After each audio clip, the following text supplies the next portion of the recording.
Hello, my name is Hudson Kauser, and my topic was the social welfare program called the Temporary Assistance for Needy Families, or as I'm going to refer it in this presentation, TANF. Now, TANF has four major goals, and that first goal is to provide assistance to needy families so that children may be cared for in the homes or in the homes of relatives.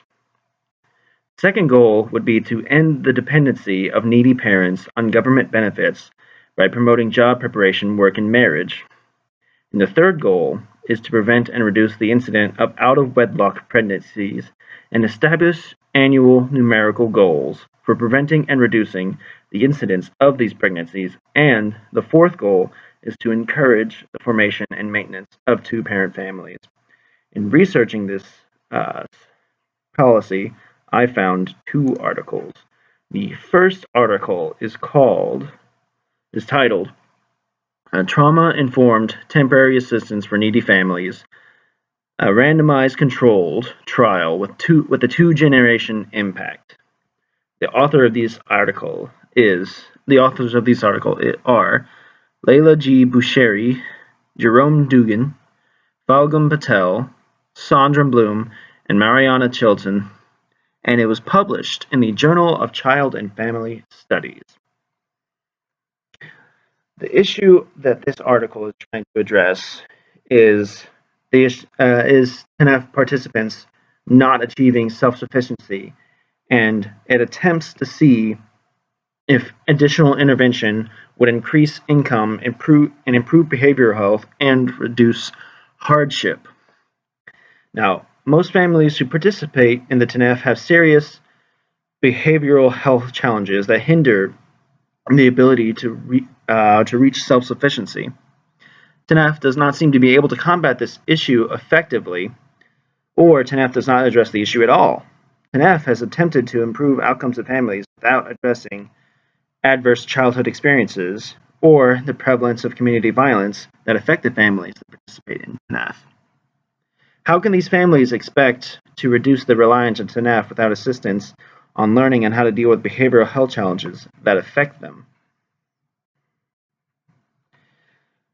In order to receive TANF, caregivers with young children under the age of 6 are required to participate in 20 working hours per week that includes job, search training, or other programs.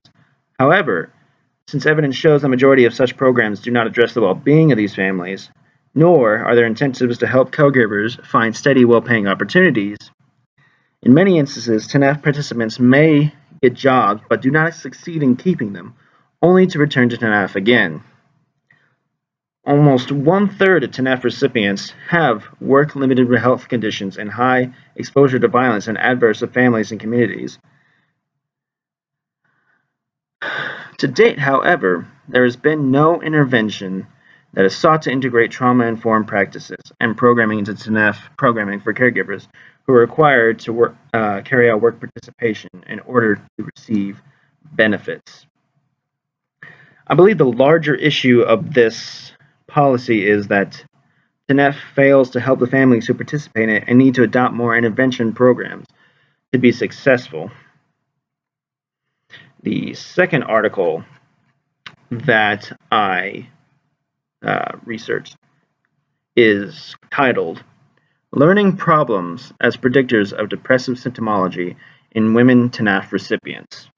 The authors of this article are Elizabeth A. Waller, Melanie D. Otis, and Carl G. Lukefeld, and it was published in the Journal of Poverty.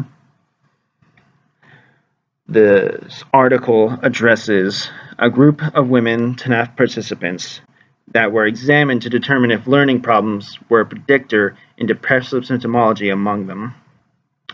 And this article is attempting to discover more information about the connection between learning problems and depressive symptomology in a sample of TANF recipients. Depression and learning problems are two of the most common barriers for moving towards self-sufficiency among the TANF population. Now, I believe that the larger issue that this article is trying to address is that TANF case managers need to be better trained in identifying the barriers of employment and from that training, learn how to make appropriate referrals for clients that are trying to move towards work readiness. Now, as far as if these, as far as if this policy is compliant with the NSW Code of Ethics, I believe it is, in terms of service, social justice, dignity, worth of person, importance of human relationships, integrity, and competence.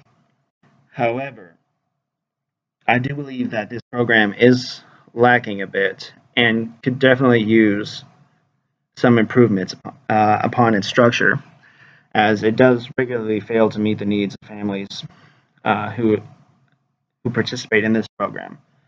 So many of them work into this program only to fall out of favor and need to go back into it again. It's just a repeating cycle, and there are certainly some instances of this program that need to be addressed.